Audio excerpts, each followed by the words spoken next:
¿Qué pasa? ¿Cómo estás, crack? ¿Cómo estás? Muy ¿Cómo que bien, has muy trabajado bien. hoy? ¿Estás de guardia? Bueno, o salías de guardia, que cuéntame. Sí, He no. salido de guardia, ¿qué te Bueno, parece? bueno, aun cansado, tú puedes mostrarnos hoy todo tu saber interno, Antelmo. Lo intentaré. Contigo es fácil, la verdad. Contigo es muy fácil. Bueno, Así que cuando el entorno es inspirador y te pones a hablar con uno de tus referentes, es fácil estar bueno, inspirado. pues para todos los que estáis aquí, estaréis la gente de la comunidad de mi academia, pero también muchos, evidentemente, vendréis del perfil de Antelm. Bueno, pues en primer lugar vamos a hablar de Antelm y os voy a hablar de Antelm porque, bueno, quien no le siga, ¿vale? Es imperativo que le sigáis, que aprendáis de él y sobre todo quería elogiar lo trabajador, lo constante, lo arduo que es Antem y yo creo que, aunque tú incluso te lo reconoces a ti mismo en tus muros, y yo lo veo en las publicaciones, es una constante y creo que es muy bueno uno ser consciente del trabajo que hace, de ser consciente de lo útil, lo valioso que es para la comunidad, también es bonito y necesario escucharlo, ¿vale? Como tú bien dices, de otros compañeros, ¿vale? Y veo tu evolución en los últimos años, veo lo trabajador que eres, lo joven aunque eres, Antelm, y pues para todos los que estéis aquí, por favor, seguid Antelm, seguir los próximos años, que auguro que como endocrino, una vez ya acabe su residencia, que creo que la acaba en un año o así, ¿no? Antelm, o... Vale, pues nos va Correcto, a dar correcto. muchas alegrías por su trabajo y por toda la comunicación que va a hacer. Yo estoy seguro que poco a poco nos va a ir inspirando, ¿vale? Como yo lo hago a otros, ¿vale? Entonces, pues eso, simplemente agradecerle. Hoy hacemos el directo desde Academia Metabólica, un inciso, ¿vale? Para que no hayan confusiones. En la Academia Metabólica estoy yo junto a otros profesionales de mi clínica y demás, pero todos los médicos o profesionales que pueden aportar están en nuestra línea, ¿vale? De la mejoría de la flexibilidad metabólica, el deporte, etcétera, pues les quiero ir haciendo entrevistas desde este perfil, pero no quiero que hayan confusiones y que penséis que Antem está en la academia. Hoy viene como invitado porque tenemos un nexo en común en nuestra forma de ver la medicina, el deporte, la nutrición. Y bueno, pues antes de entrar, nada, agradecerte que estés hoy aquí, Antelm. Me has dejado sin palabras, Tony. De verdad, tengo los pelos de punta. De verdad te lo digo. Muchas gracias por tus palabras. Y para mí es un honor. Como digo, Tony el doctor Hernández es un referente. Yo creo que todos los que llevamos tiempo en esto le vamos siguiendo y nos ha inspirado a muchos. Así que, ¿qué más decir? Que es una pasada poder hablar contigo, compartir un poquito de conocimiento y preparado para aportar Genial. mucho, claro que sí. Pues mira, vamos a entrar hablando.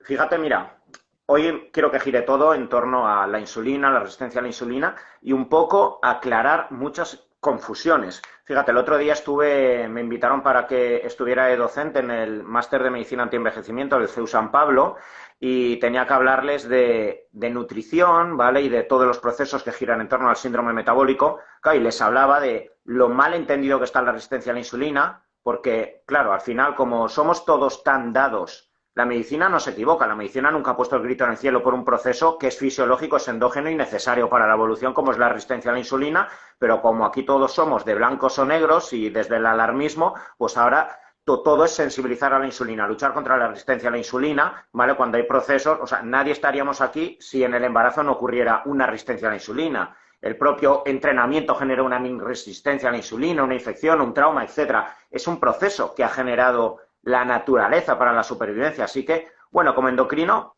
cuéntanos qué es la resistencia a la insulina y por qué no es tampoco la mala de la película. Qué qué buena pregunta. Es una gran pregunta. Como muy bien has comentado, es un estado que en algunas ocasiones, en algunos contextos, será fisiológico. La resistencia a la insulina significa que para poder almacenar los nutrientes, y cuando digo nutrientes son todos, no solo glucosa, glucosa, aminoácidos, ácidos grasos dentro de la célula, pues las necesidades de insulina aumentan, ¿vale? Si tú necesitabas N, pues ahora necesitas N más uno, ¿no? Esto como concepto súper simplificado y para que se entienda desde una perspectiva, pues, de conocimiento para todos, ¿no? La resistencia a la insulina, por ejemplo, como has comentado, en el embarazo es estrictamente necesario. En el deporte, en algunos momentos de la alta intensidad del deporte, es también estrictamente necesario para que podamos administrar glucosa donde tiene que ir, ¿vale? Y también, por ejemplo, destacar que la resistencia a la insulina, si bien es verdad que de forma sostenida, de forma prolongada en el cuerpo, va a desencadenar otros procesos como hiperglucemias sostenidas que no van a ser obviamente beneficiosas, hay que siempre poner el énfasis en un estado agudo versus un estado crónico, así como un estado agudo o de una duración o subagudo de una duración concreta puede tener un impacto incluso positivo para nuestro organismo, de forma crónica, de forma prolongada, puede ser algo negativo. Así que la resistencia a la insulina, como siempre, hay que contextualizarla, hay que ver el paciente, dónde nos encontramos, cuáles son los objetivos de esa persona y a partir de ahí entender si realmente estamos delante de un estado patológico o Ujú. delante de un estado adaptativo. Cuéntame, Anten, tú que estás, bueno, en planta hospitalaria y demás, eh, a nivel del servicio de endocrinología, eh, ¿cómo se suele valorar? O sea, bueno, porque en atención primaria está claro que por norma, ¿vale? Yo incluso lo tengo pacientes que les digo, antes de empezar conmigo, que salgan la analítica normal y les mando la glucosa a duras penas muchas veces en atención primaria, le ponen la glicada, pero la insulina en ayunas, o sea, casi les ponen la cruz. No sé si o sea, vosotros, pues no sé, incluso fructosamina o el Sí. índice OMA, o sea, qué es lo que establecéis o cuándo se establece? Yo entiendo también que no se pueden poner todos los recursos económicos, ¿vale? Entonces, claro, una cosa es lo ideal yo como Uh -huh, médico privado, que quiero entrar hasta el fondo, pero luego en atención uh -huh, primaria y o en uh -huh, endocrinología, ¿vale? O sea, quiero saber un poco por curiosidad, uh -huh. ¿cómo se suele trabajar? Claro, depende, claro, ahí te voy a decir, depende del contexto. Yo diría que tenemos varias herramientas, ya has comentado algunas. La insulina en ayunas es una herramienta, el OMAIR, que al final es un cálculo matemático a partir de la insulina en ayunas, sería otra. Y luego también está, que en algunos casos considero que es muy oportuno, es el péptido C, donde tú valoras, claro, la reserva pancreática, es decir, cuánta insulina está produciendo mis células beta, ¿vale? Por tanto, es una forma también de valorar ese estado de hiperinsulinemia, ¿no? Y también, además, el péptido C se ha relacionado en múltiples estudios sobre, por ejemplo, la efectividad de la metformina para el tratamiento de la diabetes. Es decir, si yo tengo una reserva pancreática elevada con un péptido C elevado, yo sabré que mi paciente va a responder bien a la metformina porque lo que principalmente tiene el paciente es una resistencia a la insulina y no una insulinopenia, por ejemplo, ¿vale? O sea, Así que, bueno, bueno, pero nada, pero claro, depende del contexto, ¿no? Como también me has dicho, el péptido C, porque un tío que esté en cetosis o en déficit calórico, el péptido C suele salir muy bajo. exacto, exacto. Por tanto, al final hay que contextualizar. Yo creo que no solo tenemos una herramienta, sino que tenemos varias. Por ejemplo, también el péptido C es un marcador regular cuando, por ejemplo, tenemos un paciente con una diabetes insulinodependiente, donde ahí también incluso la insulina en ayunas y el péptido C se alteran, ¿vale? Y algunos fármacos como análogos de la somatostatina u otros que también pueden alterar estos valores. Así que yo diría que nosotros de forma práctica, por ejemplo, una mujer con una sospecha de un SOP, de un síndrome de ovario poliquístico, sí que vamos a utilizar y nos será de gran ayuda el OMAIR, por ejemplo, ¿vale? Luego, en otros contextos, por ejemplo, en un paciente quizás oncológico, con que sabemos que, por cierto, los procesos oncológicos generan resistencia a la insulina también, detalle importante, ¿vale? Por ejemplo, en esos contextos, la insulina en ayunas o incluso también el OMAIR y el péptido C, los test nos serán de tremenda ayuda, ¿no? Por tanto, ahí sí que va a depender muchísimo de la patología. Pero a mí la verdad que cuando considero que vale la pena y que me puede cambiar mi actitud terapéutica, sí que no me tembla la mano en pedir más pruebas o en pedir más marcadores para estar seguro de cuál sería la mejor Uh -huh. intervención para el paciente. Hablemos de las causas, Antelm. O sea, yo creo, bueno, al final no se puede decir una verdadera causa y yo creo que, de nuevo, otra vez, o sea, las redes sociales evidentemente son una herramienta maravillosa que está generando la oportunidad de alcanzar un gran conocimiento y que la gente puede llegar a un gran conocimiento, pero también supone mucha incertidumbre, mucho desconocimiento, que hace que luego además la gente tache a la ciencia de que la ciencia se confunde. No, la ciencia siempre es clara, al menos hasta donde se llega. Otra cosa es luego el reduccionismo. Entonces, claro, tachar a los carbohidratos, el azúcar, como la única y exclusiva causa de la resistencia a la insulina, creo que es uno de los grandes mitos, al igual que lo fue que la grasa fuera el mal de todo y que las dietas bajas en grasa generaran amenorreas y problemas brutales de déficit de vitaminas en los años 80-90, ¿vale? Pues ahora yo creo que también la carbofobia y la inercia de muchas personas a pensar que es la única causa de la resistencia a la insulina es desastroso. 100%, totalmente. Es decir, realmente, por ejemplo, ¿no? Ya en lo que hemos ido desarrollando, podemos ver que no necesariamente, o sea, que no habrá un único culpable, porque, por ejemplo, en un paciente, por ejemplo, el paciente oncológico, esa resistencia a la insulina que, que puede haber, no va a ser, muchas veces no es por el exceso calórico, porque son pacientes que se están desnutriendo, ¿vale? Y que además tienen una diabetes tipo 2 y dices, ¿qué está pasando? Bueno, ¿qué está pasando? Pues una inflamación crónica de bajo grado y un aumento del estrés oxidativo.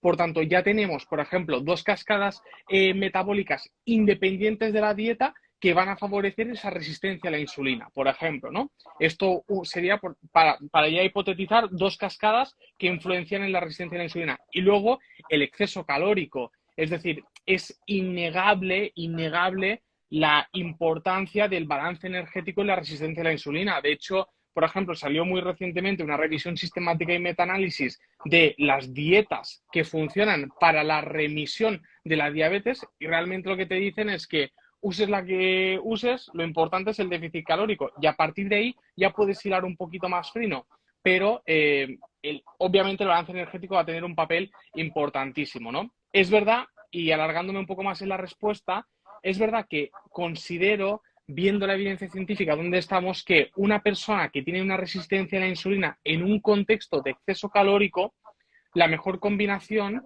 sería, obviamente, un déficit energético y incluso una dieta baja en hidratos, porque tenemos evidencia científica de calidad que las personas con resistencia a la insulina responden bien a una dieta baja en hidratos y bueno, y tenemos menos evidencia de la dieta cetogénica, ¿no? Pero una dieta baja en hidratos es una Uh -huh. excelente Fíjate herramienta. que hablando, o sea, cómo debemos evitar los reduccionismos, claro, resulta que Uh -huh.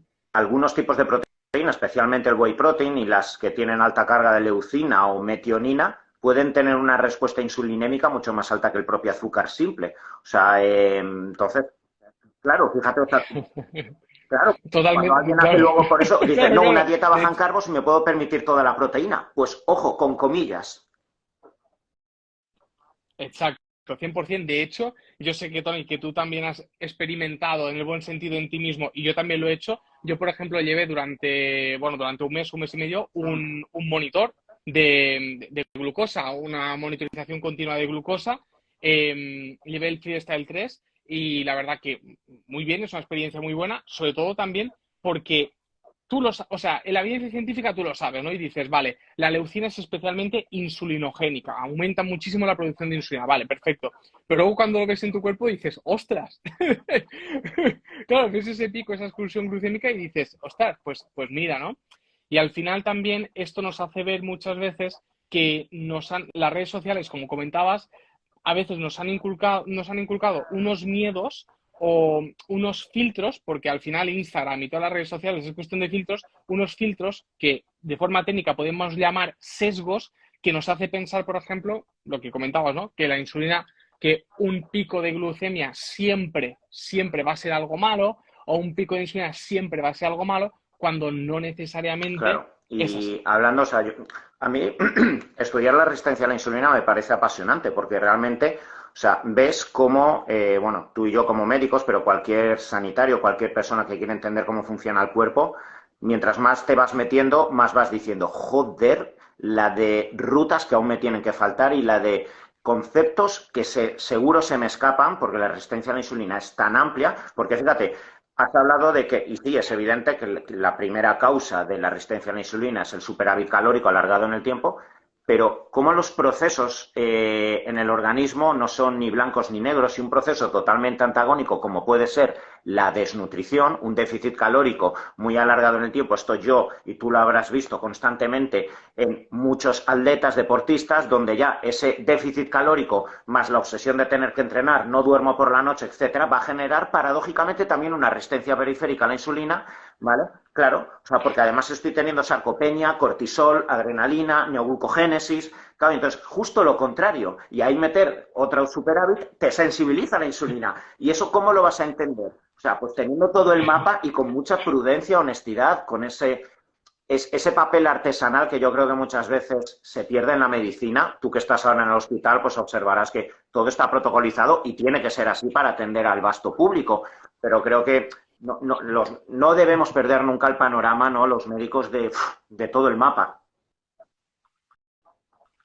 100%, y ahí está lo bonito de nuestra profesión, porque yo para seguir protocolos no he nacido nunca, es decir, los protocolos hay que conocerlos, pero también hay que ver las excepciones y hay que ver los casos que tú comentabas, que es un caso brutal. Sobre todo yo esto lo veo sobre todo en atletas Claro. femeninas, en chicas que especialmente en competidoras de fitness o por ejemplo, yo me acuerdo de una bailarina también con casos de amenorreas hipotalámicas que generan resistencia a la insulina. Es que generan esa resistencia a la insulina y luego les dices, oye, en lugar de entrenar 7 veces a la semana, entrena 5, reduce también la duración de los entrenos, duerme 1 hora más, mejoramos el protocolo del descanso y además vas a comer 300 calorías más. Y esto, aparte de la experiencia que tenemos Tony o que puedo tener yo, además también tenemos evidencia científica, justo hace 2 meses, que salió un estudio científico súper sencillo, muy bien diseñado, donde cogían atletas que tenían amenorrea hipotalámica y a unas les decían sigue igual y a las otras simplemente les hacían una intervención nutricional para que comiesen solo 300 kilocalorías más. Y las que comían 300 kilocalorías más, creo que eran más de un 50%, 50%. recuperaban ese ciclo menstrual. O sea, es que es Deja bestial, el es que es clomifeno por los bestial, suelos. es bestial. Claro, claro, y luego dices, claro, y el chip, ¿no? Habitual, ¿qué sería? ¿Qué le harías a esta chica? ¿Darle anticonceptivos? ¿No? No, pues O tú no. imagínate que Pues esta le chica ajusto la dieta. lee a un divulgador que te está hablando de que los carbos generan resistencia a la insulina. La pobre aún se quita lo poquito que tome el fin de semana con su familia. Tal cual, tal cual. Y ya luego entras en barrena, o sea, ya sea por una cosa o sea por la otra, ya todo mal, ¿no? Así que bueno, también esto también deduce una reflexión, porque tanto, o sea, yo creo que ambos somos muy prudentes y yo creo que también la prudencia te la da el hecho de ver que el conocimiento, pues no sé, yo llevaré pues 1000 años estudiando, no sé, 10, 12 años estudiando y al final dices, joder, a medida que voy aprendiendo veo lo que tú dices, ¿no? Que me quedan aún más cosas para aprender. No es el plan de no sé nada, ¿no? Porque obviamente sí que sabes, ¿no? Pero es el hecho de decir, joder, me queda mucho, ¿no? Me queda mucho recorrido, ¿no? Y eso también pues hace ver la complejidad de los procesos fisiológicos y lo importante que es la individualización. Es que es importante, es vital este caso que os acabo de comentar. Al final, si tú seguirías como el standard of care o no vas a un abordaje de nutrición, de estilo de vida, de entrenamiento, al final sería una chica que le darías anticonceptivas orales durante pues toda su vida y no acabarías atacando el problema etiológico, el problema de base. No, no. Y perdona que me enrolle, ¿eh? Y esto también puede pasar, por ejemplo, en otro contexto, yendo porque le estaba dando vueltas hoy a eso, y esto también es algo que hemos hablado en varias ocasiones, es, por ejemplo, el típico señor 40, 45 años que lleva un fármaco para la hipertensión, uno para el colesterol, uno porque está deprimido y además uno para la disfunción eréctil.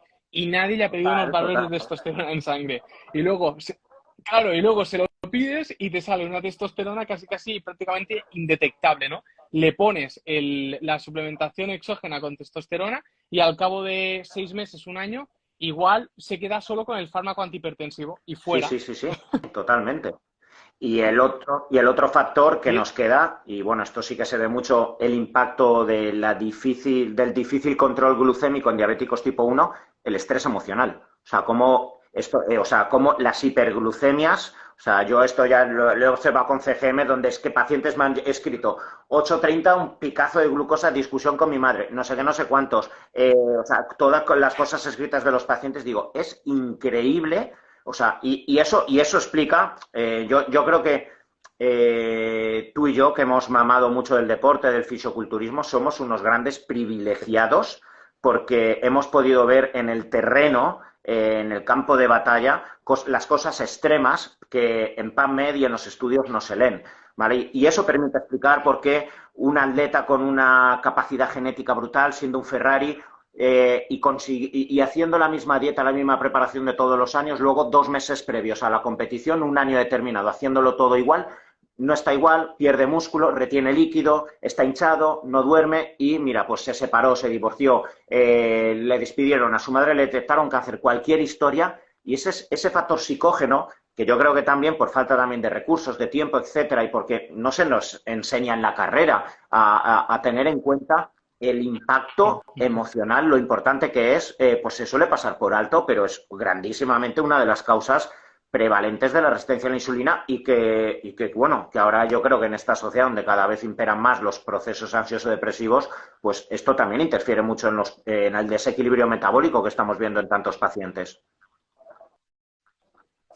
Tremendamente. Y para añadir esta cola, hay algo que es una pesqueña que se muerde la cola y es la relación de esto con el descanso. Es decir, si emocionalmente estoy estresado y demás, voy a dormir peor. Si duermo peor, también mi nivel emocional va a estar peor.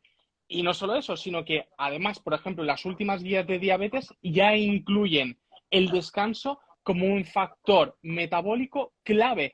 Y no solo eso, sino que las guías de la Asociación del Corazón Americanas, creo que las publicadas ya en 2021, ya incluían el descanso como un factor de riesgo cardiovascular.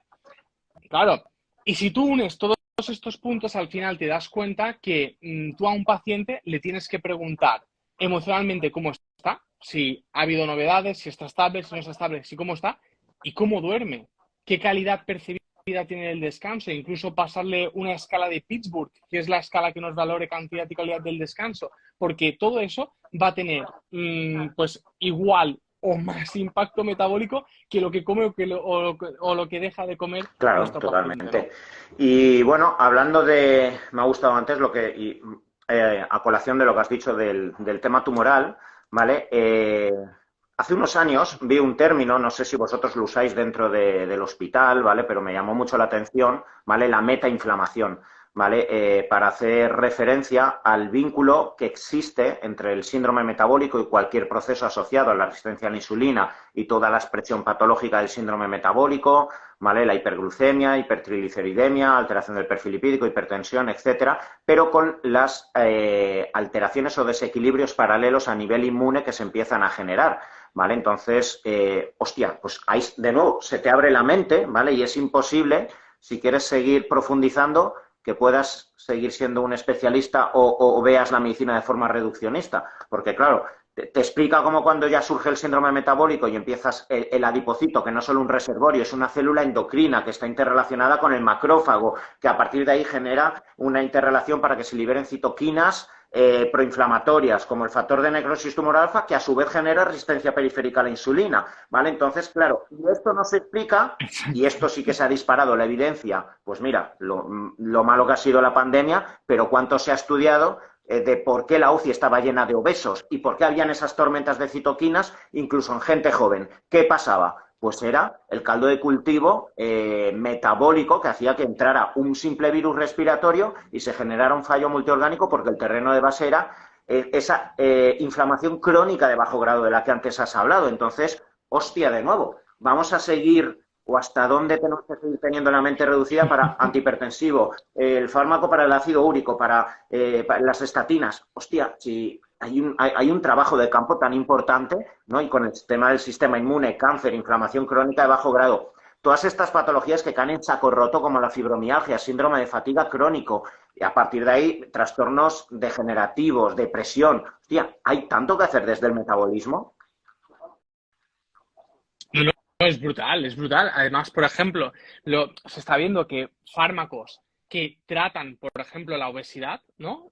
Como pueden ser los Sí. análogos de GLP-1, ¿vale? Ya se ha visto que disminuyen las citoquinas inflamatorias. Es decir, un fármaco que a priori no tendría nada que ver con la cascada inflamatoria, con la cascada inmune, tú ya ves que la persona que le das ese tratamiento y que empieza a perder peso, pues la cascada inflamatoria disminuye y que su sistema inmune mejora. Y es que es evidente, o sea, y eso es lo que tú comentas. Y yo, por ejemplo, muchas cosas de inmunología no llegas. Y ahí es donde donde hay que hacer un trabajo multidisciplinar.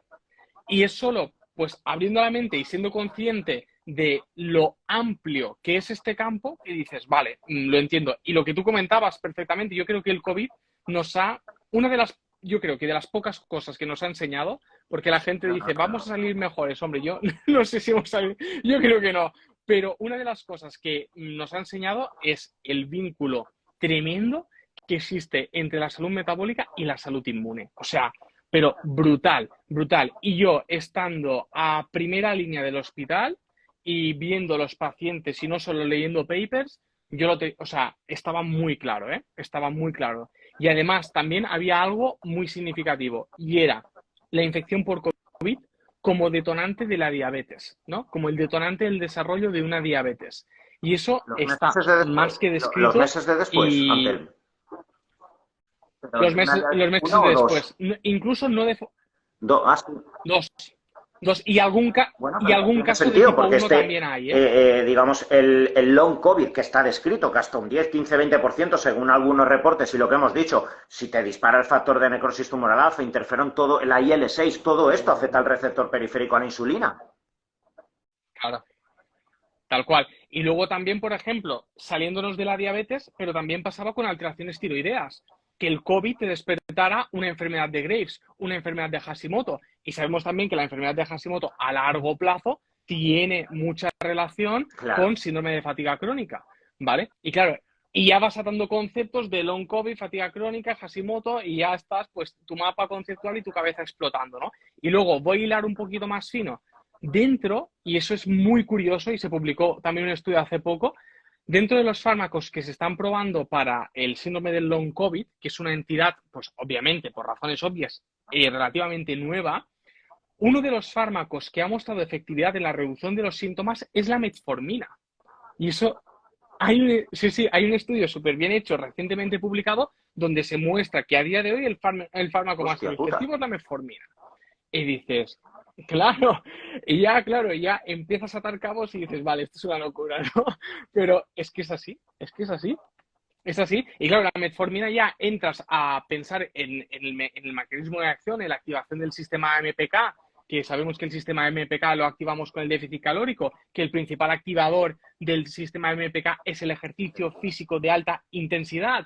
Y empiezas a atar cabos y dices, bueno, pues ahí vamos, más a la salud metabólica como el fundamento de todo. Es que es la Mira, base la salud metabólica. hablando de esta inflamación crónica de bajo grado, el caldo de cultivo que se produce para muchas patologías, antes has hablado del Mm. cáncer, ¿vale? El cáncer yo creo que también cada vez hay una barbaridad de reportes de cómo, pues, al menos parcialmente tiene un componente metabólico, ¿vale? Ya se sabe que las mitocondrias no funcionan del todo bien, Ujú, se pierde la capacidad eficiente ujú. de fosforilación oxidativa y se pasa a una glucólisis citosólica, ¿vale? Una fermentación, entonces hay una necesidad de glucosa, por eso el propio tumor libera citoquinas, hace que el organismo libere cortisol para hacer neoglucogénesis, ¿vale? Y seguir obteniendo glucosa, ¿vale? Entonces, el propio tumor genera resistencia a la insulina, pero que haya un caldo de cultivo de resistencia a la insulina, diabetes tipo 2 durante años, también favorece, ¿vale? El microambiente tumoral, ¿vale? O sea, esto se retroalimenta. Y quería saber, tú como endocrino, y visto que, no sé, que las rutas metabólicas del proceso tumoral son tan bien conocidas, de hecho, la prueba más sensible para verificar la evolución de un tumor es el PET-TAC, ¿vale? Es glucosa radiactiva para verificar dónde hay un consumo hipermetabólico de las células tumorales. Pero yo creo que aún del todo, bueno, aún del todo no, son raras las excepciones donde he visto que oncólogos pongan un poco el foco en qué comer, qué tipo de deporte, controlar la sarcopenia cuando sabemos que la caquexia final es lo que va a definir la supervivencia de un paciente con cáncer, etcétera. Y no sé tú dentro del hospital si tenéis interconsultas, pero donde se trabaja integralmente esto, no los oncólogos ves que quizá estén abriendo un poco el prisma, no sé qué opinas. Claro, esto es como todo, ¿no? Hay personas más que sí y hay personas más que no, hay profesionales más que sí y hay profesionales más que no. Esto sí que, bueno, es un poco mi experiencia que no tiene por qué ser la única, ¿eh? Sí que es verdad que yo quiero destacar que al final hay mucha evidencia científica de que el hecho de tener una buena salud metabólica es una buena herramienta para la prevención del cáncer. Yo creo que no hay ninguna duda. Si alguien te dice, oye, ¿cómo puedo prevenir la aparición de neoplasias? Pues básicamente los factores de riesgo cardiovascular a día de hoy es lo mejor que tenemos. Obviamente no va a ser el único desencadenante, obviamente, pero la prevención de los factores de riesgo cardiovascular, no fumar, no beber y otros tóxicos que sabemos que aumentan el riesgo de cáncer, pues ahí va a estar pues la base de la prevención. Y luego lo que muy bien comentabas, que incluso dentro del proceso, del propio proceso oncológico, obviamente una salud metabólica va a mejorar el pronóstico, eso está claro. Y el abordaje sobre todo del mantenimiento, incluso la ganancia, en el caso de que sea posible, pero el mantenimiento de la masa muscular va a ser básico, va a ser básico. Sabemos que la desnutrición empeora el pronóstico. Bueno, de hecho la desnutrición lo empeora todo, o sea, lo empeora todo. Y en el proceso tumoral es verdad, esos dos factores que coexisten, donde hay un catabolismo extremo de masa muscular y demás, y hay un aumento de la resistencia a la insulina, y dices, ostras, tengo un paciente que se está desnutriendo, que cada vez pesa menos y necesita, pues, incluso más dosis de insulina, ¿no? Y esto te hace ver que no Claro, todo son claro. calorías. Fíjate, respecto al tumor, no sé tú como endocrino si has leído estudios del primobolan, que es la metenolona, vinculado al cáncer de mama, ¿vale? O sea, este fármaco en los años 70 se hicieron muchísimos estudios, ¿vale? En cáncer metastásico y cómo triplicaba la esperanza de vida, porque, claro, es tremendamente anabólico, la gran fijación nitrogenada que se hace a nivel de la masa muscular permitía una gran supervivencia, lo que pasa es que las mujeres preferían morir androgenizar.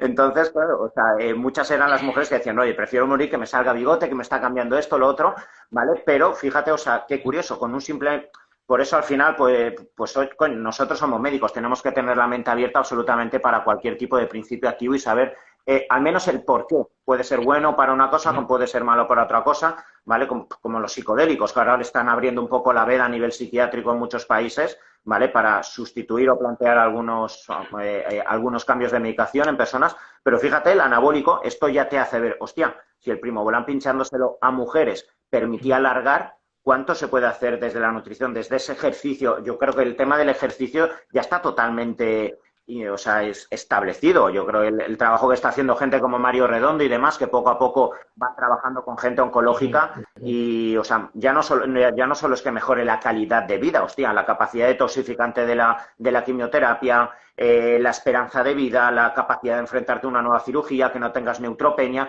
el tema de la masa muscular, ya te digo, es que es crucial. Es crucial, es que de hecho yo creo que durante mucho tiempo ha existido la creencia de que la masa muscular y la grasa era como solo estético, ¿no? Que eran tejidos que no funcionaban, que no producían nada. Y tanto la grasa como la masa muscular son, como muy bien has comentado, órganos endocrinos metabólicamente activos. Y el hecho de tenerlos metabólicamente activos o no y produciendo las hormonas adecuadas, las hormonas que nos interesan, pues va a condicionar, obviamente, todo, es que lo va a condicionar todo. Y también hay otro concepto que con el paso del tiempo yo creo que poco a poco vamos a ir rompiendo. Y es que una persona que tiene un proceso crónico es como que tiene que hacer Sí, reposo, eso es. tiene que estar parada. Y dices, claro, dices, es que igual es precisamente lo Claro. que no necesita esa persona, ¿no? O sea, que claro, que en un momento agudo de hospitalización de un cuadro agudo, grave y tal, tienes que realizar reposo, pues, ¿por qué tal? Pues, obviamente, pero ya incluso en el hospital, en los pacientes, siempre que se puede, siempre que el estado basal del paciente lo pueda, se inician medidas de rehabilitación, se inician medidas de prevención de la pérdida de masa muscular, porque aparte del tema nutricional, que es fundamental, el ejercicio físico es el principal condicionante de que mantengas la masa muscular en un proceso de una enfermedad, ¿no? El movimiento que serás capaz de hacer va a ser clave. Y así que hay que apostar muchísimo en esa nutrición, en ese entrenamiento, desde el momento del ingreso hasta que el paciente empieza a recuperarse hasta el alta Ujú. y de forma Mira, crónica. estamos abriendo mucho la veda a entender el porqué la resistencia a la insulina crónica. Ya hemos dicho antes que es un proceso que acotado en el tiempo es necesario en muchos contextos, pero bueno, cómo la resistencia a la insulina crónica puede afectar al sistema inmune, puede afectar de forma sistémica el funcionamiento de muchos sistemas. Y en los últimos años se habla mucho de la neuroinflamación, ¿vale? Y vivimos en unos tiempos que ya sea por las Ujú. prisas, ya sea por las disrupciones biológicas, cronológicas, la exposición a la luz artificial, a disruptores endocrinos, por el estrés emocional, ¿vale? Pues bueno, cada vez, yo no sé tú, porque tú verás más pacientes específicos de endocrinología, pero bueno, a mí que me vienen pacientes de todo ámbito, yo he notado en los últimos años y sobre todo tras el post-COVID un gran impacto, ¿vale? En la salud emocional de la gente, cada vez hay más ansiedad, más depresión, más alteraciones de todo y que por desgracia, claro, si de forma sesgada pues la persona va al médico de atención primaria, pues va a salir con fluoxetina, va a salir con antidepresivos, va a salir con benzodiazepinas, etcétera. Y yo estoy seguro, tú esto lo has estudiado 1.000.000 de veces, pero también lo habrás visto en consulta, pero sobre todo lo habrás visto con muchas preparaciones de gente que te venga, que te viene la persona falta de energía, te viene desmotivada, te viene con esos kilos de más, sin hacer deporte, ¿vale? Pero esa neuroinflamación que ya está muy bien descrita y que es consecuencia de la acumulación de citoquinas proinflamatorias que atraviesan la barrera hematoencefálica, que también se encuentran vinculadas a la lipoinflamación, al síndrome metabólico del cual hemos hablado, evidentemente cuando la persona empieza a incluir pequeñas herramientas, un pequeño déficit acotado en el tiempo, el deporte, etcétera, baja la carga de estrés, se hace más cargo de sí mismo, duerme más, toma ciertos suplementos, mejora la cantidad de proteína porque igual estaba en déficit. ¿Cuántas personas, y tú habrás escuchado, joder, Antel, no sé qué ha pasado? La verdad es que me encuentro de puta madre, he bajado 8 kilos, me entra la ropa muy bien, tengo más energía, pero sobre todo lo que más me llama la atención es que se me han ido las pajas mentales, es que estoy de mejor humor, es que me he puesto, joder, me he puesto, hacía tiempo que me quería apuntar a las clases de baile, oye, le he echado huevos, oye, mira, estoy súper contento y estoy mejor con mi familia. ¿Cuántas y cuántas veces se ve esto? Y es que es biología. Sí, sí, sí, no, y aparte de la experiencia clínica hay algo muy significativo y es que con el paso del tiempo también cada vez tenemos más estudios que respaldan esa experiencia clínica. De hecho, yo creo que también hace cuestión de meses salió una revisión sistemática y metaanálisis donde comparaba la efectividad en casos de depresión, ojo, no severa, ¿vale? En depresiones leves y moderadas del ejercicio físico comparado con el uso de antidepresivos, ¿no? De inhibidores de la recaptación de serotonina. Y se observaba que el ejercicio físico era igual y en algunos casos mayor efectivo que el uso de estos fármacos, ¿no? Por tanto, yo, claro, yo no dudo y obviamente que habrá casos donde los pacientes se beneficiarán, claro que sí, pero yo creo que hay que empezar un poquito por la base y obviamente habrá casos donde será súper necesario. Eso no se pone en duda y el diagnóstico de una depresión yo creo que es muy importante que un especialista en salud mental lo haga, pero es importante también no perder de vista que ese estado metabólico va a condicionar tremendamente el impacto de las siguientes medidas que se den, ya sea solo, entre comillas, todo el abordaje a nivel de estilo de vida o también se use un fármaco de forma concomitante. Y destacar también, y eso también es muy relativo, que también hay estudios con fármacos, estoy hablando mucho de la metformina, pero es que es de los fármacos que más se ha visto donde personas que se les da la metformina y que se mejora la salud metabólica, mejoran también índices de depresión y Claro. estados de ansiedad, ¿no? Así que al final es, ese concepto es algo pues tremendo y que Claro, y realmente fíjate, está a la hablando de base. salud emocional, bueno, pues esto tú sí que lo ves, lo verás constantemente, yo también lo veo en consulta.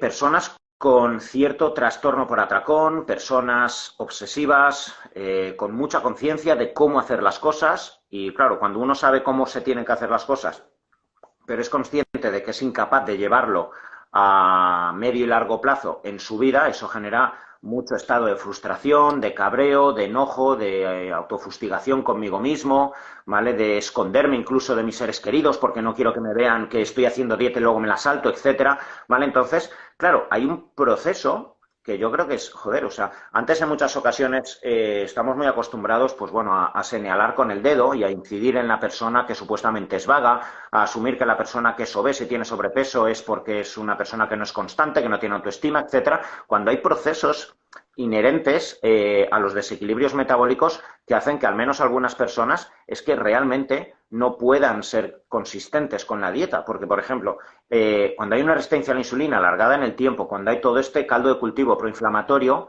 hay resistencia a la leptina. Cuando una persona está sana, soy capaz de disfrutar de la comida, de hincharme y soy capaz de que mi adipocito está tan bien, o sea, es tan sensible a la insulina, es tan sensible al superávit calórico que libera la leptina y en mi hipotálamo, porque soy sensible a la insulina y a la leptina, soy capaz de, aunque me pongan el mejor manjar, decir hasta aquí. No sé por qué. No, sí, me lo comería, pero no sé por qué. Yo siento que puedo parar. Sin embargo, el otro, que lleva 2 semanas restringiéndose, el día que por fin le dicen, venga, vamos a la boda y ese día sea un poco libre, no, un día libre no, ese día es su infierno, es una cárcel, porque ve que ha empezado con un plato y ya no para. Y está deseando encima llegar a casa, ¿vale? Para a escondidas seguir comiendo. ¿Por qué? Porque ya no detecta su leptina. Si esto lo entendiéramos, si el propio, yo esto lo he explicado con un croquis a mucha gente con sobrepeso para decirle que no estás mal hecho, que no tienes un problema mental, que no tienes ninguna patología mental, que lo último que encima necesitas son antidepresivos,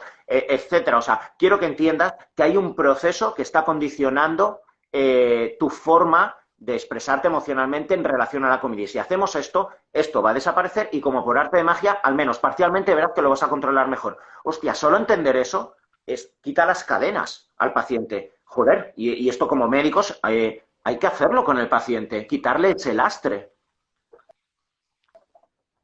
Esto me parece brutal, porque hay dos cosas que son muy importantes. La primera es, obviamente, no estigmatizar. Y como profesionales sanitarios y además como personas, no podemos estigmatizar ni a la persona, por ejemplo, que le cuesta mucho ganar peso y le cuesta ganar masa muscular, ni podemos estigmatizar tampoco la persona que tiene sobrepeso o obesidad, ¿vale? O sea, body positive sí, pero también conciencia de lo grave que puede ser ese sobrepeso o esa obesidad. Las dos cosas no son incompatibles.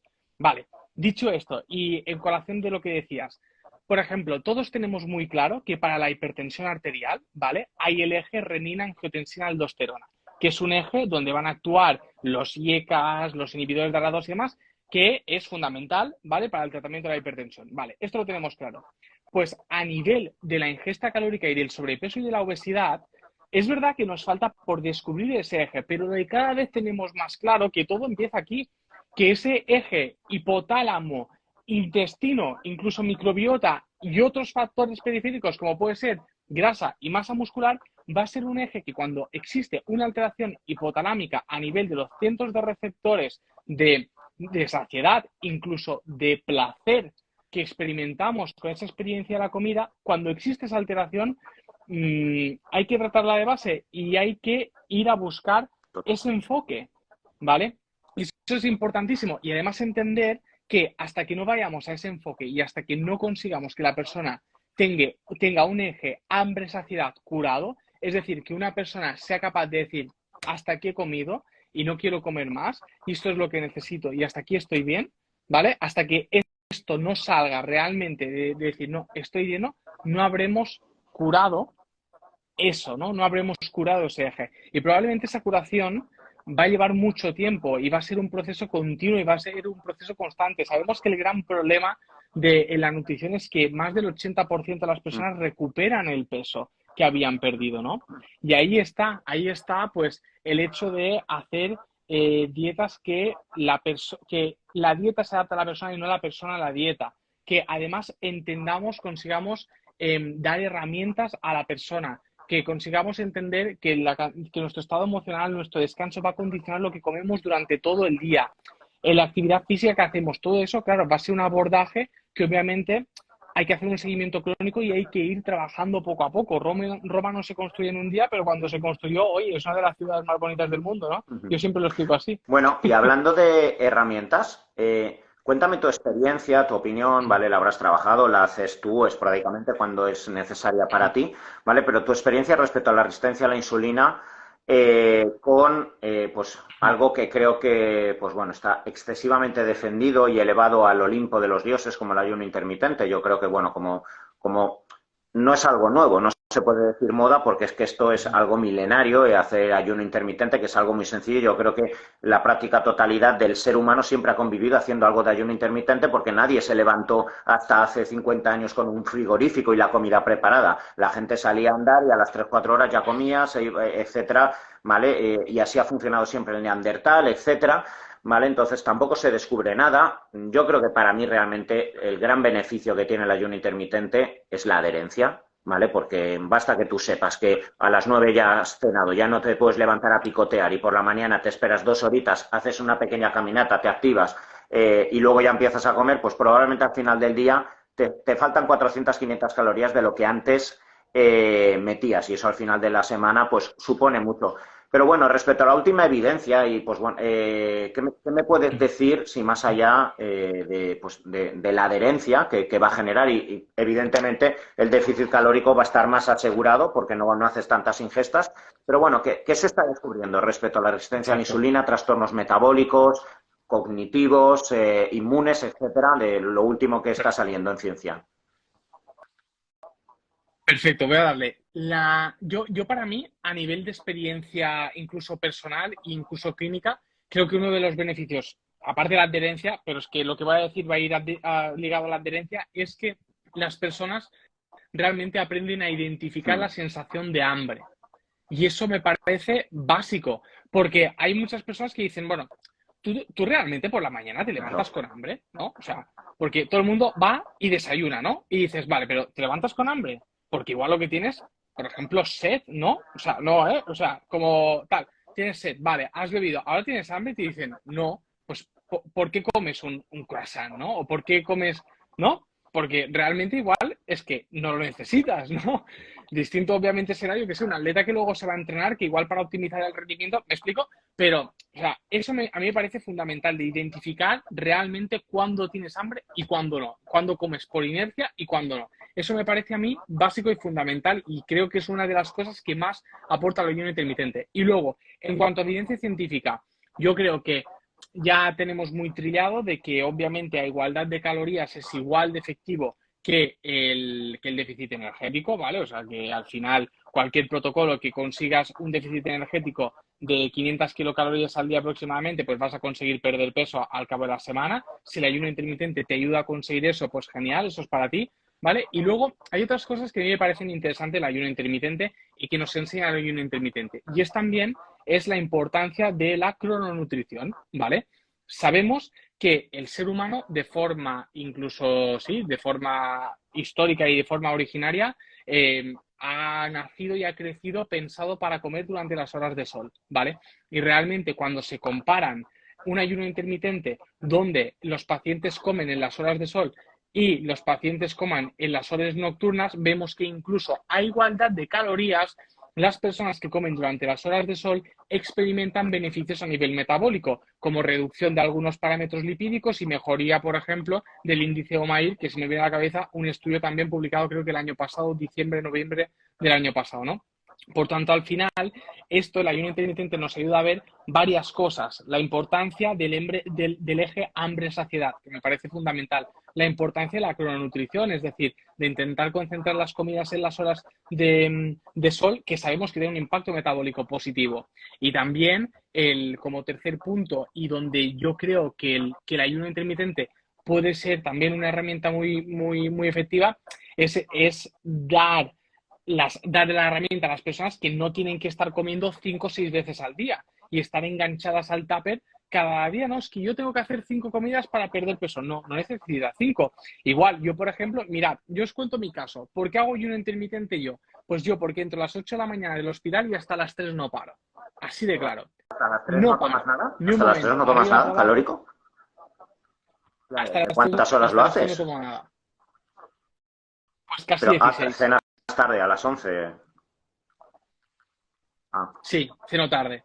Que no sería lo ideal. O sea, a nivel metabólico no sería lo ideal. Pero es una herramienta que a las personas, pues, ya te quita esa presión, ese estrés de decir, no es que tengo que hacer 5 comidas, es que tengo que hacer 6 o tengo que hacer 4.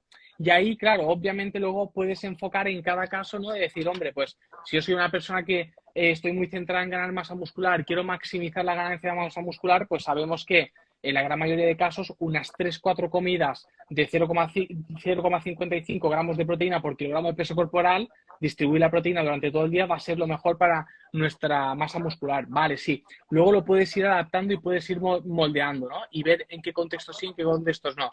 Pero creo que nos da una herramienta de juego muy interesante para algunos casos y para facilitar la adherencia a un protocolo En nutricional tu bien caso, ¿cómo establecido. haces? O sea, a las 3, luego una merienda y cena, ¿no? 3 comidas, ¿no? ¿O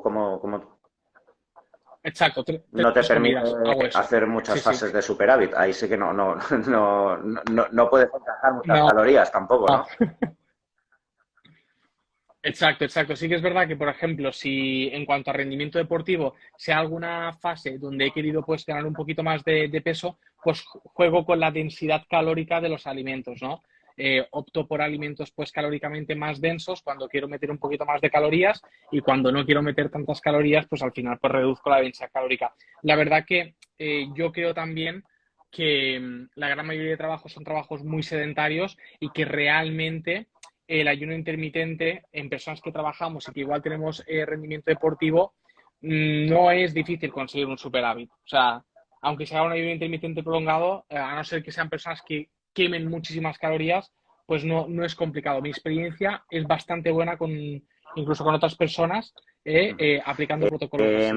Antelmo, antes has hablado de cómo, bueno, la evidencia muestra que quizá para las personas con una resistencia a la insulina y una diabetes tipo 2 ya establecida, pues la evidencia es bastante robusta, que las dietas bajas en carbohidratos pues tienen una clarísima utilidad, ¿vale? En este tipo de patologías, pero bueno, yo creo que como amante de la expansión mental y poder abrigar pues todas las causas y no ser estrictamente fiel a los protocolos, ¿vale? Pues verás cómo no se puede sesgar, ¿vale? Y no se puede reducir, ¿vale? Es que yo intento cada vez alejarme más del tema de qué macronutriente es bueno o malo, qué comida esto o lo otro, ¿vale? Porque siendo la dieta baja en carbohidratos, aparentemente beneficiosa, tú que estás dentro del deporte metido, o sea, y has hablado de la cronobiología, la importancia de contextualizar, la importancia de saber qué le puede funcionar a la persona en un determinado contexto, en un determinado momento, en un determinado tiempo, según lo que gasta, lo que no.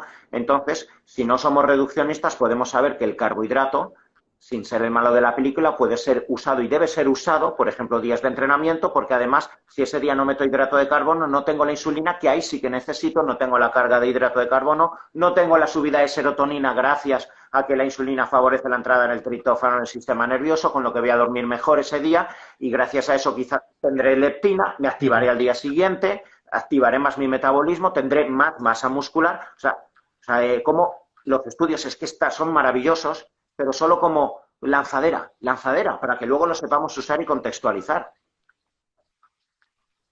Exacto. Al final yo siempre lo pienso que los estudios, lo que estudiamos y lo que leemos es una caja de herramientas, ¿no? Es como una caja de herramientas y tú cuando tienes un problema que tienes que solucionar en casa, pues vas a utilizar una herramienta o la otra, o incluso varias, ¿no?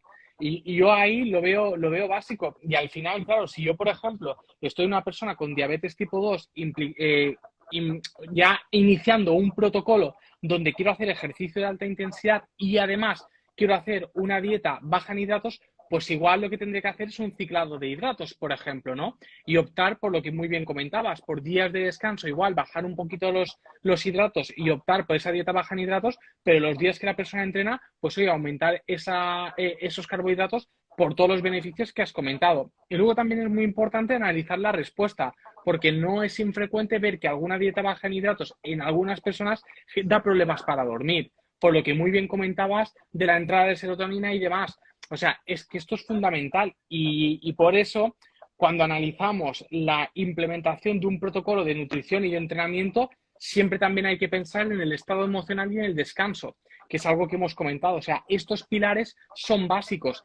Y si yo tengo un protocolo que igual a la persona, pues dices, bueno, pues le está ayudando a perder peso a corto plazo, si sé que también a corto plazo le va o le está empeorando el descanso, sé que a largo plazo eso no tiene futuro. Por tanto, ahí Claro, tengo que claro. Y cambiar. fíjate, pues como lo que tú dices, pues bueno, esa caja de herramientas que son los estudios, pues bueno, hay las dietas bajas en carbohidratos tienen mucha solidez dentro de la bibliografía que nos puede ayudar a la resistencia a la insulina, pero paradójicamente también hay estudios donde en algunas personas, o bueno, con dieta vegana, con un 70-80% de riqueza de carbohidrato, ¿vale? Pero probablemente porque gracias a los polifenoles, micronutrientes, betacaroteno, vitamina C, todo esto genera una bajada de la inflamación, una carga de antioxidantes, antes hablaste de los radicales libres, todo esto mejora la funcionalidad del receptor periférico a la insulina y fíjate qué paradójico, ¿vale? Y probablemente al tener menos inclusión de proteína animal con menos carga de leucina y de metionina, esto también favorece. Y yo esto lo he observado, yo ya al leer esto, hay un estudio de la dieta Ornish, no sé si lo conoces, el doctor Ornish, ¿vale? Que él propugnaba y hacía Sí, una sí. dieta tras un infarto de miocardio durante un año sin estatinas, haciendo deporte 3 días a la semana, con dieta vegana y 3 días a la semana pescado azul, lo único que era de proteína animal, y cómo había regresión de la placa de ateroma, ¿vale? A los 9-10 meses sin necesidad de usar antihipertensivos, beta bloqueantes, ¿vale? Todos los protocolos posinfarto, ¿vale? ¿Y esto por qué es? Pues bueno, fíjate, hay un 80% de carbohidratos. Y yo esto lo he observado en pacientes que con dietas bajas de carbohidrato no me bajaban la insulina, la glucosa 115, 120, los triglicéridos, y bajarle comidas, gracias a ver esta caja de herramientas, decir, oye, y si los 2-3 días a la semana le bajo cantidad de proteína animal, le quito proteína con alta carga de leucina, le quito el whey protein y voy a probar con ciertas cargas. Es decir, hostia, le he metido más hidrato, ¡pum! Y se me ha desplomado la glucosa, empezó a acelerar el metabolismo y dices, hostia, claro, es abrir la mente y contemplar todas las posibilidades. Totalmente. Y además también hay un proceso de prueba y error que es inevitable, ¿no? Porque la palabra personalización y individualización va ligada a la prueba y el error. Es muy difícil dar al clavo a la primera y eso es algo que es así. A veces es cuestión, dices, el primer abordaje, dices, vale, yo creo que esto es lo mejor y luego dices, oye, no va bien. ¿Y qué es lo importante? Pues seguir teniendo más herramientas para decir, voy a cambiar mi enfoque y a ver si esto funciona. Y eso es muy importante, ya lo digo ahora, de también incluso como reflexión para cuando veáis en redes sociales la persona que lo cura todo con dietas bajas en hidratos o con dieta cetogénica probablemente va a tener las patas muy cortas porque habrá personas que seguro que le irá bien, pero habrá personas que seguro que no le va a ir bien, ¿vale? Y lo importante pues es eso, es tener distintas herramientas. A mí me dicen a veces, no, Antel, pero es que tú eres pro carbohidratos y digo, no, soy pro evidencia científica y pro lo que le funciona a la persona. Si veo que un protocolo determinado iniciado no le ha ido bien, pues hay que cambiar al otro y hay que tener conocimiento de los dos. Y como muy bien comentabas, muchas veces hay, o bueno, en algunos casos, bueno, estos pacientes son los que más, estos casos son los que más nos hacen aprender y son los que te va rayado a casa y dices, hostia, si toda la evidencia científica que he leído y demás, pues me dice que esto con alta probabilidad tiene que ser así, ¿no? Y ya es cuando empiezas a rayar y dices, espera, voy a ver si haciendo esto tal. Y luego, pues, tate, ¿no? Al final se Sí, termina sí, encontrando. totalmente. Y bueno, ahora que has hablado del tema de los carbohidratos y demás, fíjate, hace unas semanas hablaba con el doctor Avellán, ¿sabes quién es, no, José? Vale, Sí, pues y fíjate, sí, sí, sí, él sí, me sí. comentaba, yo esto ya lo he empezado a observar en consulta, pero claro, él ya como cardiólogo, pues fíjate, ya me ha dicho que se le ha hecho bastante evidente que desde hace un año ha empezado a ver pues me dijo que como 5 o 6 casos de gente joven, pues con infartos agudos de miocardio, y cuando ya les hizo la interconsulta y demás, pues bueno, eran pues personas estrictas y fieles a la dieta cetogénica, ¿vale? Que además no entendían y le planteaban a José, pero ¿esto cómo es posible, doctor? Si hago dieta cetogénica desde hace 4 años, soy estricto, meto el aceite de coco por la mañana, el bulletproof, meto todas las grasas saturadas. Jolines, tengo la insulina, mírela, la tengo siempre por debajo de 4, 4,5, no sé qué, no sé cuántos, y me decía José, pero con LDLs de 420, 450, diciendo, pero ya, pero doctor, pero si es que el LDL da igual, porque mientras la insulina esté baja, claro, y José diciendo, o sea, estamos locos, y dice, cuando una persona está enamorada enamorada, porque cuando una persona hace la dieta cetogénica es porque está sumamente enamorada, es fiel y no quieres ver evidencia, y es más, quien te intenta abrir los ojos pasa a ser tu enemigo. Entonces me decía José, ¿te puedes creer que me preguntaban, doctor, ¿no será la carga de carbohidratos que me hago el fin de semana, el sábado por la noche, que ahí igual hago glicación? Dice, por Dios bendito, pues no puedo hacer nada con esta persona. Yo esto lo he visto, tío, casos en consulta que me ha asustado, me han venido pacientes con LDL de 400, 500 y lo mismo, súper convencido, y digo, mira, tío, vamos a hacer un calcioscore que por edad tienes 50 y tanto, no sé cuánto, y ya he tenido 3, 4 pacientes angioplastia de urgencia o de ipsofato te va a Claro. dar un infarto. Digo, hostia, de nuevo, el reduccionismo de pensar, no, todo es la insulina y si no tu LDL no se va a oxidar. O sea, ¿estamos locos? No, exacto, totalmente de acuerdo. Además, aparte de la experiencia de José, hay algo muy notorio y es, también hace poco, yo lo publiqué hace nada, hace 2, 3 semanas en mi perfil, una revisión sistemática y metaanálisis en personas con IMC Mm, inferior a 25, ¿vale? O sea, que podemos pensar que un exceso de grasa no hay, aunque el IMC no es obviamente el mejor marcador, pero así lo habían medido en el estudio con dieta cetogénica y se veía que el perfil lipídico empeoraba. Pero ya no hablo solo de LDL o HDL, sino de la ApoB, que es la apolipoproteína que transporta esas moléculas lipídicas, ¿no? Y que hace que se unan en el vaso. Por tanto, al final, es que, es que esto me hace mucha gracia, porque yo muchas veces lo veo y dices, hostia, el tema de lo de la fobia que hay a la reducción del colesterol, que hay algunas personas que tienen fobia a reducir el LDL. Y dices, es el claro. actor principal de esta película, pero no el único. Es decir, en una película, en una buena película, tienes actores principales y secundarios, ¿no? Claro, pues aquí pasa lo mismo. Obviamente que si tú tienes un medio donde circulan las partículas de colesterol, que es un medio sano, pues la probabilidad de que este colesterol se acumule en las arterias disminuye. Pero claro, si tienes 400 o 500 de colesterol, como si tuvieses una Claro. hipercolesterolemia familiar, tienes un riesgo cardiovascular simplemente por eso alto o muy alto, ¿vale? Por tanto, al final la probabilidad de infarto es tremenda, ¿no? ¿Tú tienes pacientes, o sea, estrictos o, bueno, me imagino en el hospital no te vendrán, pero bueno, tus asesorías, demás, ¿has tenido algún caso de alguien carbofóbico que te haya llegado y que te haya costado meterlo en vereda? Sí, Yo, yo he tenido algún caso de algún cliente que dice que hace la dieta cetogénica y que la quiere optimizar, ¿no? Y digo, bueno, no me parece mal esa actitud, pero si lleva muchos años, yo creo que una determinación analítica es fundamental, ¿no? Porque hay personas, y obviamente esto es que también es muy variable, la respuesta que tiene la persona a esa dieta cetogénica, hay personas que pues verás LDLs normales y verás que a nivel metabólico, pues genial, y luego verás personas que, ¡bumba!, que es de locos, ¿no? Y yo me acuerdo, yo tengo en mente 2 casos donde le dije, oye, esto hay que pararlo, porque eran 2 chicos muy jóvenes y digo, esto hay que pararlo porque es que si no, en 5 o 10 años tu riesgo cardiovascular acumulado va a ser una barbaridad. Así que no, no, no. O sea, ahí lo que tú dices, ¿no?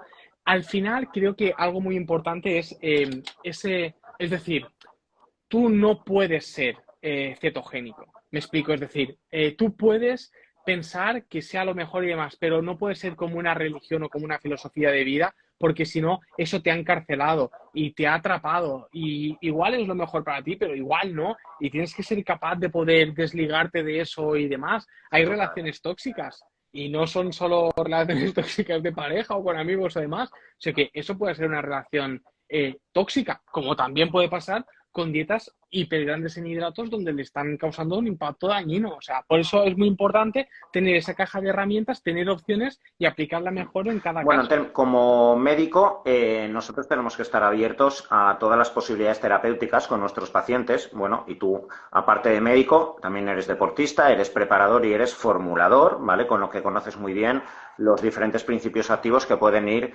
dirigidos a mejorar la sensibilidad a la insulina, ¿vale? Entonces, me gustaría que, con la evidencia y con tu experiencia, ¿vale? Pues nos hables de los principales principios no farmacológicos ¿vale? Que pueden ayudar a mejorar la sensibilidad a la insulina, los que más manejas tú, ¿te gusta darlos o no? Cuéntame. Ujú, ujú. Top 3 rápido y directo. Berberina, vitamina D, magnesio. Para mí para mí estos son fundamentales. Algunos de forma directa y otros de forma indirecta. Pero bueno, yo creo que la berberina está claro, ¿no? Muy parecido a la metformina por mecanismo de acción. Incluso yo creo que es verdad que no se ha hecho ningún estudio comparando a ambos, ¿no? Cogiendo una muestra de pacientes, unos con metformina, los otros con berberina e irlos siguiendo. Esto no se ha realizado, pero creo que sería muy interesante hacerlo, porque igual tendríamos incluso Pero sorpresas Antel, no sé, positivas con la perdona, berberina. un inciso antes de que sigas hablando de que me interesa tu opinión acerca de la vitamina D y el magnesio también, pero respecto a la berberina, es que yo me he llevado tantas sorpresas, o sea, he flipado tanto de los efectos de la berberina con gente con trastornos metabólicos que digo, hostia, claramente porque esto no puede ser patentado por los laboratorios, pero, o sea, esto tenía que ser de primera línea de acción en atención primaria en endocrinología, la berberina. Yo creo que no lo conoces tú porque estás en este mundo, pero yo creo que no se conocerá por casi ningún médico, ¿no? Hospitalario. A mí me parece brutal el impacto que tiene. Yo por eso digo, es que esto molaría, ¿no? De hacer ese estudio comparando face to face, sería como el combate metformina-berberina, porque realmente, pues eso, la experiencia te dice, oye, que esto es la hostia, ¿no? O sea, que esto funciona muy bien, es la verdad, es la experiencia. Y luego, vitamina D y magnesio, yo creo que la vitamina D, bueno, el hecho de ir por la vida con un déficit vitamínico, yo creo que deberíamos olvidarlo, ¿no? Vitamina D, fundamental, fundamental en múltiples tejidos y en muchas razones, pero es que además también, yo ahora también, porque estoy preparando una charla sobre la vitamina D en una ponencia del 25 de mayo, y básicamente me he estado revisando actualmente la evidencia y salió hace poco una revisión sistemática y metaanálisis de ensayos clínicos aleatorizados y randomizados, donde la aplicación de vitamina D reducía resistencia a la insulina y mejoraba la salud de la célula beta pancreática. O sea, brutal, ¿no? Y luego el magnesio es súper interesante porque tiene un efecto directo e indirecto. El efecto directo es que básicamente es un gran estabilizador de la membrana celular. Eso es porque, por ejemplo, incluso en algún tipo de arritmias también se da magnesio. O sea, lo digo porque es un gran estabilizador de la membrana celular y eso tiene un impacto muy positivo en la regulación de la secreción de insulina y es bestial.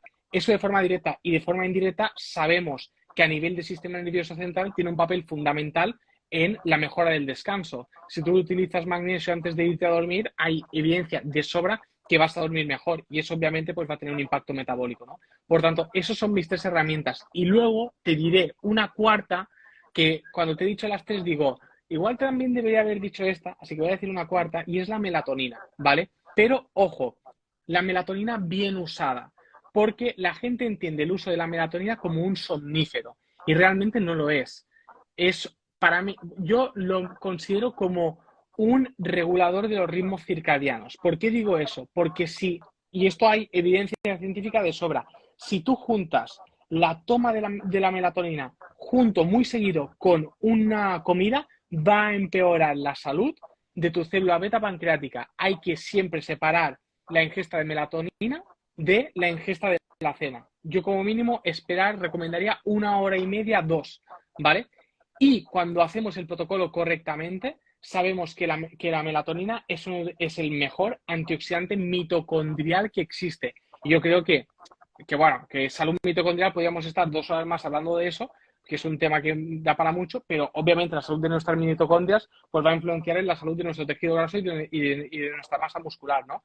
Así que para mí estas son las 4 herramientas con las que más me manejo. Obviamente, pues eso no dependerá del paciente. Si es un paciente con un perfil que en una analítica tiene un déficit de vitamina D, pues ni te lo piensas de una.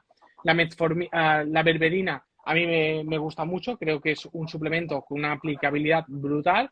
Y luego en pacientes que tienen problemas para dormir, como primera entrada, magnesio y o melatonina puede ser también una Fíjate lo de herramienta la tremendamente eficaz. melatonina, por lo que has dicho, o sea, luego al final, pues como las moléculas no tienen solo un uso y pensamos que es para dormir simplemente, no tiene muchas más acciones. La melatonina ahora se ha descubierto que es un gran agente para evitar la alopecia, ¿vale? Porque se observa, yo que trabajo también con medicina estética y demás, ¿vale? Pues ahora se está utilizando muchísima mesoterapia y muchas lociones tópicas con melatonina, ¿vale? Porque favorece que la carga de especies reactivas de oxígeno en el folículo piloso, ¿vale? Tengan una carga antioxidante que evitan que el DHT genere la miniaturización, ¿vale? O sea, por el efecto antioxidante de la melatonina, ¿vale? Y, por ejemplo, pues lo que has hablado del estrés oxidativo y el tema de la mitocondria, yo he visto médicos integrativos dar hasta 100, 200 miligramos a gente con cáncer y tiene todo sentido a nivel mitocondrial cuando hay que favorecer esa biogénesis mitocondrial, etcétera, con ese sentido, bueno, y además que es un suplemento, pues bueno, yo creo que no hay carga tóxica, yo nunca he leído intoxicación, ¿no? Yo, así a bote pronto, no he leído. Hombre, la verdad que esas dosis a mí Yo las me he llaman visto, mucho la yo he atención. flipado, digo, yo Yo no no me me atrevería, atrevería. no sé, pero las he Claro, visto. sí, sí, yo no, exacto, yo tampoco me atrevería a prescribirlas, ¿no? Normalmente, sobre todo para la mejora del descanso y mejora de salud metabólica, también más no es mejor, sino que mejor es mejor. Yo tengo tíos de 100 kilos que con 1 miligramo de melatonina duermen como niños pequeños, es decir, no necesariamente que metas una dosis más alta en cuanto al descanso va a generar un impacto positivo, ¿no? Y luego también destacar, muy importante, que escojáis melatoninas de liberación sostenida, ¿vale? Porque si cogemos melatoninas de acción rápida, se produce un pico en las primeras horas, luego hay una bajada y en este descenso rápido de la melatonina el cuerpo lo interpreta como un despertar y tienes el típico paciente que se toma la melatonina, se despierta a las 3 o las 4 de la mañana, que es básicamente porque toma una formulación de rápida acción y además demasiada dosis, ¿no? Así que dosis pequeñas, formulaciones sostenidas funcionan mucho mejor y a nivel, yo hipotetizo, esa es mi hipótesis, que a nivel de capacidad antioxidante también el beneficio tiene que ser mayor. Así que por mecanismo fisiológico y biología molecular, ¿eh? Pero bueno, Una eso cosa, es otro antes tema. has hablado de la vitamina D, solo por curiosidad, a ver, porque de nuevo, en los últimos años ha existido y existe una enorme evidencia del vínculo de la vitamina D, mira, con el propio COVID, la inflamación crónica de bajo grado, enfermedades autoinmunes, cáncer, ¿vale? Todo la resistencia a la insulina, etcétera. Pero claro, de tanta divulgación, mucha gente pues ha empezado pues, a recomendar todos los días 5.000, 10.000, 50.000 unidades que yo he visto a gente recomendar. Estás en una fase así, dala no sé qué, no sé cuántos. Vosotros, ¿cómo la soléis monitorear? ¿Solo la vitamina D, la 1,25 también? O sea, porque yo me he encontrado muchas veces gente que me ha llamado la curiosidad, empiezo a mirar siempre paralela la 1,25 y veo gente que la 25 hidroxi, ¿vale? La normal, está incluso baja, pero luego la 1,25 siempre al rango alto, ¿vale? Entonces ahí muchas veces me planteo, hostia, dar tanta vitamina D para buscar siempre el rango normal quizá favorecería un exceso de conversión a la vitamina D que es usada por parte del organismo. No sé vosotros y qué piensas también de dar así de forma aleatoria vitamina D ante cualquier proceso inmune. No, no, a mí no me parece, o sea, no me parece bien básicamente porque la vitamina D no actúa de forma aguda, es decir, y esto está más que demostrado, es decir, lo que tenemos que hacer es mantener niveles de vitamina D en el rango óptimo. ¿Cuál es el rango óptimo? Pues entre 30 y 50 nanogramos por mililitro. Luego encontramos estudios que te dicen, no, mira, si lo subes hasta 70 nanogramos por mililitro, pues puede tener algún beneficio. Bueno, yo te diría, pues eso, entre 30 y 50 la gran mayoría de personas y la gran mayoría de tejidos de nuestro organismo se verán beneficiados. ¿Cómo lo monitorizamos? Pues también depende del caso, porque, por ejemplo, muchas veces los trastornos de la conversión de vitamina D, es decir, de 25 OH vitamina D a 1,25 DOH vitamina D, es por trastornos de Claro. la PTH, de la paratormona, porque recordemos que la paratormona, exacto, es la que permite ese paso de 25 a 1,25, ¿no? Por tanto, dependiendo del caso, sí que monitorizamos esos niveles. Yo personalmente pienso que con dosis razonables de vitamina D, simplemente mirando los niveles de vitamina D, pues tenemos una buena aproximación. También la sintomatología y los niveles de calcio va a ser fundamental. También hay que recordar que el receptor de la vitamina D no solo encontramos la vitamina D, sino que también asocia la vitamina D con magnesio, favorece la absorción de la vitamina D. Y eso también me parece interesante y un poquito a colación de lo que comentaba anteriormente, ¿no? Así que bueno, yo básicamente las dosis que prescribo, que recomendaría, pues depende. De eso hay tablas y siempre hay que consultar estas tablas, pero más o menos yo creo que la gran mayoría de personas entre 2.000 y 4.000 unidades de vitamina D pues se verán beneficiadas. 4.000 unidades de vitamina D al día si estás en déficit, 2.000 si estás y 2.000 unidades para mantener. Eso la gran mayoría de personas le irá bien. Luego es verdad que, por ejemplo, hay algunas cosas que te aumentan tus necesidades de vitamina D. Por ejemplo, el exceso de grasa. Sabemos que la vitamina D es una hormona liposoluble y que la grasa Claro. capta esa vitamina D y que una persona que tiene un sobrepeso o una obesidad necesitará más dosis de vitamina D que una persona que no tiene ese sobrepeso o esa obesidad. Y digo más también, por ejemplo, el ejercicio físico aumenta los niveles de vitamina D en sangre. ¿Por qué? Claro. Porque estás oxidando grasa. ¿Vale? Así que bueno, claro, hay que tener presente esto a la hora de ajustar dosis, pero bueno, entre 2.000 y 4.000 unidades la gran mayoría de personas se verán beneficiadas Fíjate, al día, ¿eh? antes hemos hablado de la berberina, ¿vale? Mientras estabas hablando me he acordado, bueno, de una charla que tuve hace unos meses con Raúl Carrasco, ¿sabes quién es?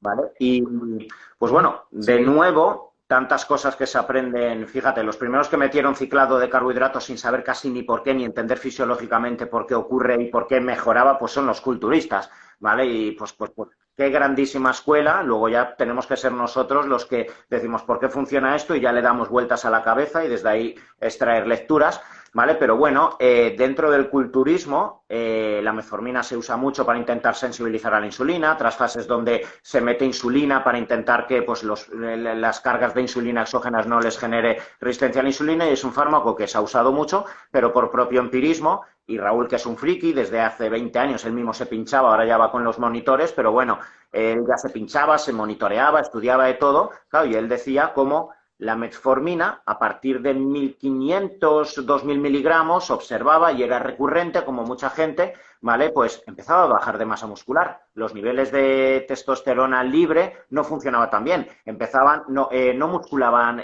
también bajaba la libido, etcétera. Entonces, fíjate qué curioso, tanto la berberina o la metformina. Y hablando de medicina antienvejecimiento, cuando se habla mucho de la promoción de la autofagia, de la MPK, y parece que la metformina se incluye en muchos protocolos antienvejecimiento, ¿vale? De grandes gurús, ¿vale? De estas áreas como David Sinclair, etcétera, ¿vale?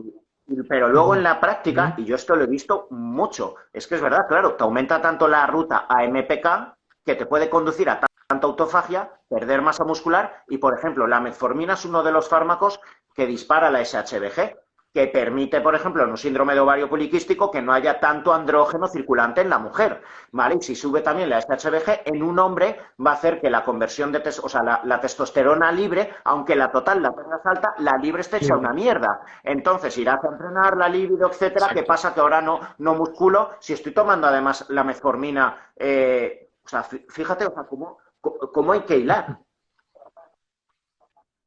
Tal cual, tal cual. Y yo, de hecho, mira, de este tema publiqué también un post recientemente donde mostraba evidencia científica que comentaba exactamente lo que acabas de comentar. Yo por eso es verdad que, obviamente, sobre todo con fármacos, a veces más no es mejor, sino que mejor es mejor, ¿no? Y por eso a veces hay que hacer este abordaje también desde el propio ejercicio. Es decir, vale, quiero aumentar mi ruta AMPK porque sé que promuevo la autofagia, porque sé que mejoro la salud mitocondrial, porque quiero perder peso, porque quiero verme mejor. Vale, sí, la metformina, vale, muy bien, perfecto. ¿Pero qué? ¿El ejercicio físico qué? ¿Y qué dosis de metformina? ¿Y qué ejercicio físico hago, no? Todo eso, porque si no, al final, igual, algo usado con la mejor de las intenciones, pero a una dosis inapropiada y no acompañado de actividad física, pues a largo plazo igual tiene un efecto que Totalmente. no es el que Y buscamos. mira, para acabar, ¿vale? Antes lo nombraste, ¿vale? El tema de la testosterona, ¿vale? Y yo creo que también es uno de los grandes olvidados.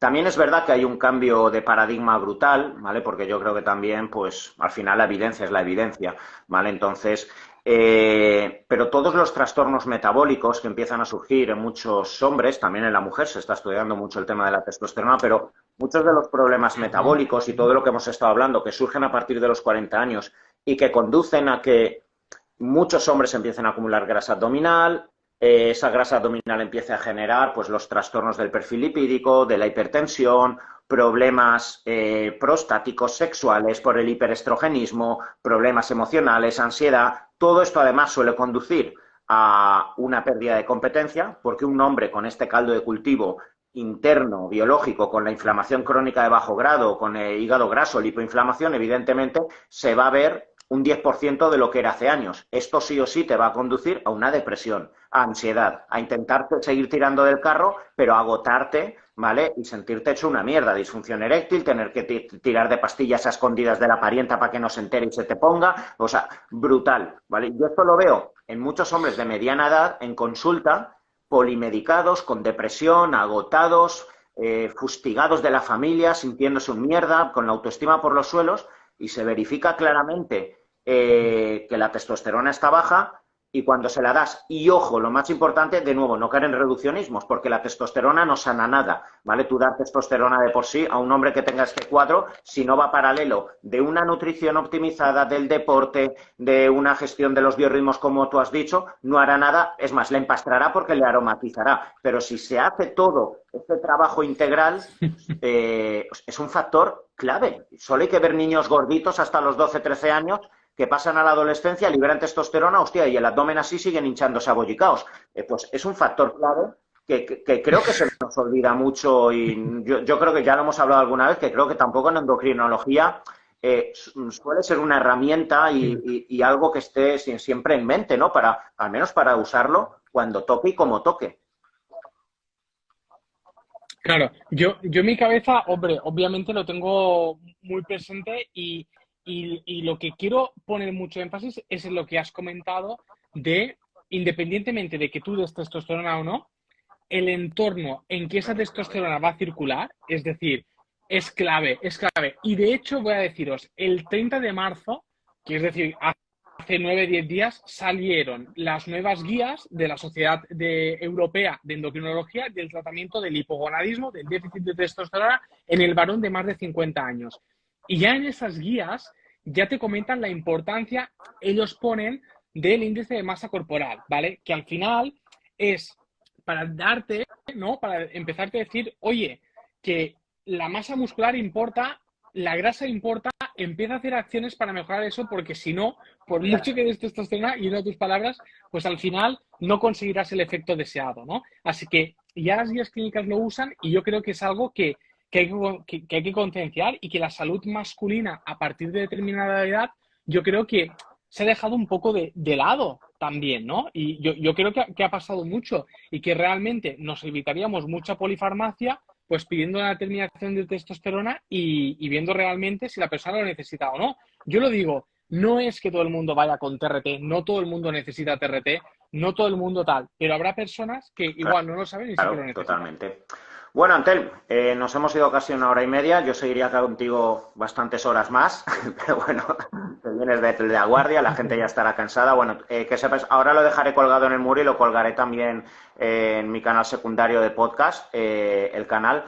Bueno, Antel, agradecidísimo, o sea, me ha encantado, me lo he pasado como un niño pequeño, ¿vale? Entonces, nada, darte las gracias enormemente, que como la anterior charla y muchas que seguiremos teniendo a lo largo de toda nuestra vida y donde nos seguiremos retroalimentando el uno del otro. Muchísimas gracias, Antel.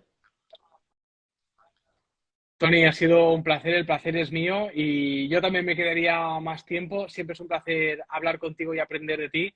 Siempre lo he dicho, Tony es un referente, ha sido un gran referente para mí, es un gran referente para mí y encantado de poder hablar siempre contigo. Así que siempre que quieras y que el público quiera, obviamente, porque al final esto es por y para vosotros, pues Tony y yo nos volvemos Un a reunir. abrazo.